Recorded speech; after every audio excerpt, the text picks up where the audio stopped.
Do not think it. Do not think of it. Do not think about it. What you think of, imagine, and focus on can happen, will most likely happen. What you think of usually happens. Yung iniisip mo lagi, ginuguni-guni, iniisip-isip, ini-imagine, sinasabi, ginagawang topic, madalas yun ang natutupad sa ating buhay. At maraming biblical principles that explain that. Pati science may explanation dyan. Proverbs 4:23, be careful how you think. Your life is shaped by your thoughts. Mag-ingat-ingat daw sa pag-iisip kasi ang ating buhay ay binubuo, ginagawa, inuukit, hinuhugis, nilililok ng ating iniisip, ng ating isip, ng ating pag-iisip. Proverbs 23:7, for as he thinks within himself, so he is. Kung paano mag-isip ang tao, kung anong niloloob, siya yun. O nagiging siya yun. Kaya, bantayan kung anong niloloob, kung anong iniisip. Kasi kung hindi ka pa ganyan, magiging ganyan ka, kaiisip mo sa ganyan.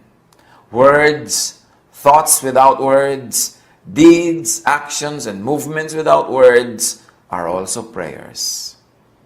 And as we know, prayers get answered. Sabi ni Jesus, ask, seek, knock. And this is nothing else but prayer. Sabi ni Jesus, ask and it will be given you. Seek and you will find. Knock and the door will be open to you. But asking, seeking, knocking is also thinking. Pag iniisip mo, whether you know it or not, whether sinasadya mo or not, pag iniisip mo, hinihingi mo. At pag hinihingi mo, ibinibigay. Kaya yung walang iniisip kundi kahirapan, naghihirap. Yung walang inisip kundi yung sakit, nagkakasakit lalo. Yung walang inisip kundi mga negative things, nagkakanda-negative ang buhay nila. Deuteronomy 30:19, this day I call the heavens and the earth as witnesses against you, that I have set before you life and death, blessings and curses. Now, choose life, so that you and your children may live. Malinaw ang sinasabi ng Diyos. Binibigyan ko kayo ng choice, kamatayan o buhay, pagpapala o mga sumpa. Pumili kayo, pero nawa ang piliin nyo ay buhay para sa inyong mga sarili at para sa inyong mga anak. Ang tanong, how to choose? How do we enjoy? How do we choose? How do we make choices? Choose by and with words, thoughts without words, deeds, actions, and movements without words. In other words, choose by prayer. Kasi lahat yan yung salita, iniisip, ginagawa, kilos, lahat yan prayer. Akala ng iba yung prayer, yun lamang nag-e-end with this, I pray in Jesus' name, o amen, o ganun. Yung formal prayer. Lahat ng ginagawa natin, iniisip natin, tumatawid sa ating isip, prayer yan. At sinabi nga nung genie, your wish is my command. So ang wish mo, kalungkutan? O sige, kapalungkutin kita.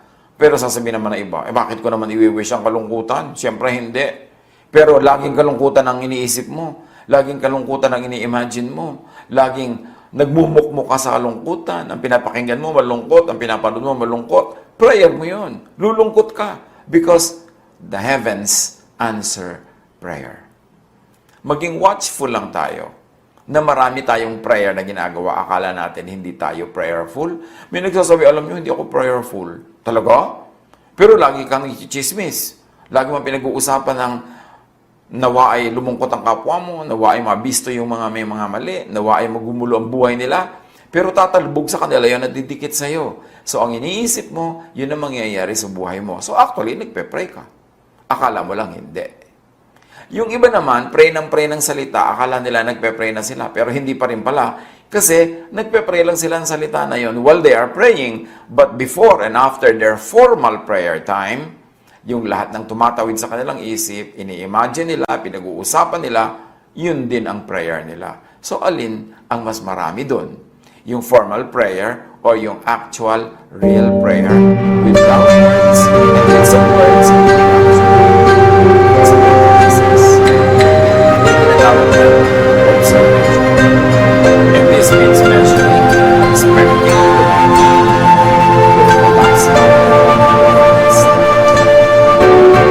observers intention. If he says something in deference, then selects a particular outcome for the possibilities. Still, sa part of this is the principle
So maraming possibilities pero isa lang ang magaganap o lahat nagaganap pero isa lang ang pwede mong ma-engage. Isa lang ang pwede mong mailagay sa iyong kamay, mailagay sa iyong buhay at sa iyong mundo. How do you avoid what you do not want in life?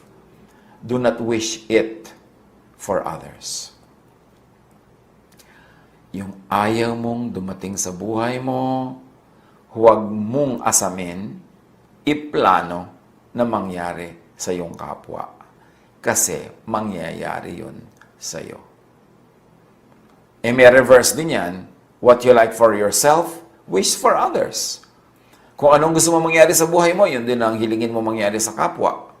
Kasi yung gusto mong mangyari sa iyong kapwa, mangyayari sa iyo. At yung gusto mong mangyari sa iyo, pwede rin yung mangyari sa kapwa mo.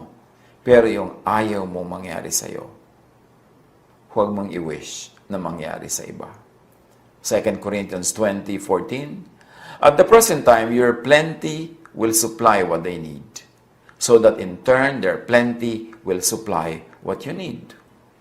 When this is applied to what we're talking about, simple lang ang sinasabi.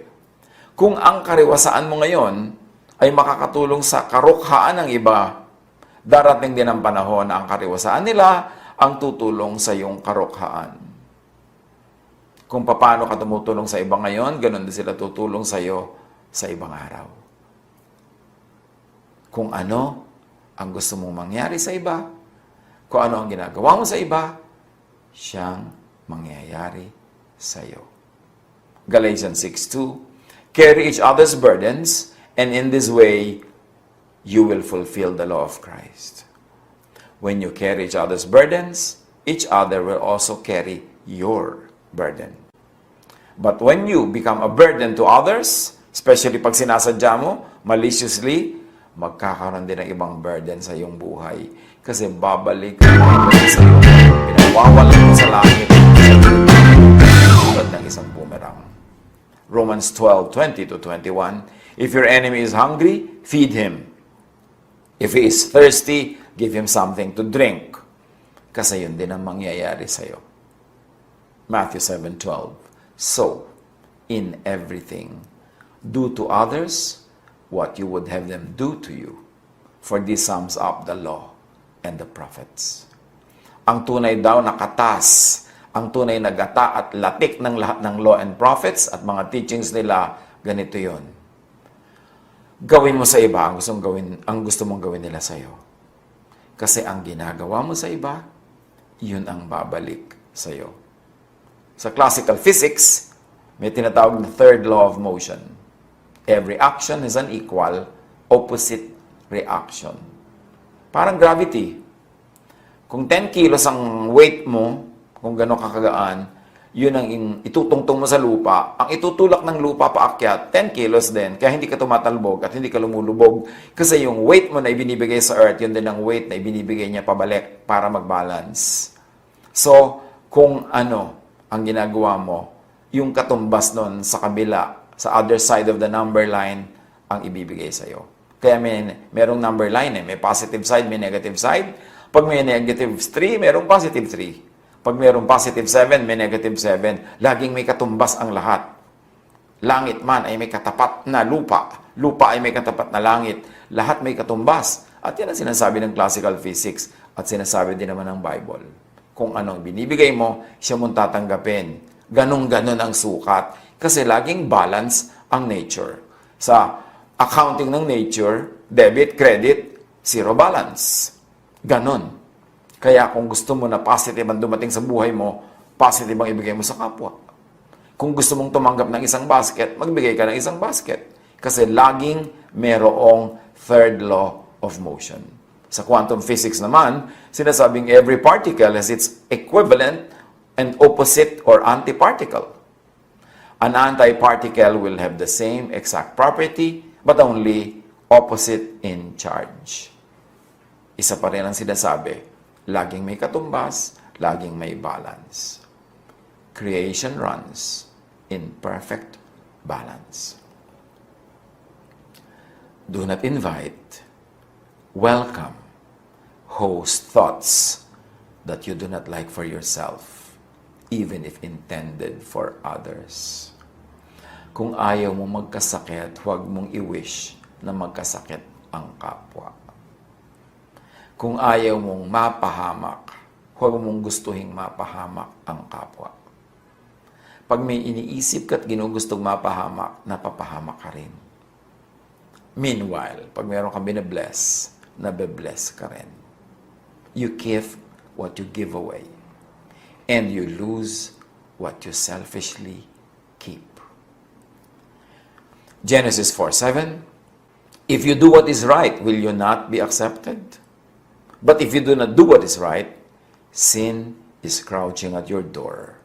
It desires to have you, but you must rule over it. So laging may nagtatempt sa atin. Merong dark side na gustong manaig. Pag pinanaig mo yon, ikaw ang magdurusa. Kaya kailangan, anumang negative, tapatan agad ng positive. Anumang dilim, tapatan agad ng liwanag. Anumang pag-iisip na nega, tapatan agad ng positive. Anumang pessimism, tapatan agad ng optimism. Kasi laging may balance, laging may katapat. Huwag tayong mag-wallow on the negative side. Psalm 51:10, create in me a pure heart, O God, and renew a steadfast spirit within me. Kailangan may pure heart. Kasi kung anong lumalabas sa heart mo, yun ang babalik. Kung impurities ang lumalabas sa heart mo, impurities ang babalik. Bad thoughts ang lumalabas sa iyong isip, bad thoughts ang babalik sa iyo. Matthew 9:4, Jesus said, why do you entertain evil thoughts in your hearts?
mang dumating sa'yo, huwag mong ipadala sa iba. Whether it is thought, it is word, or it is action. God bless us all.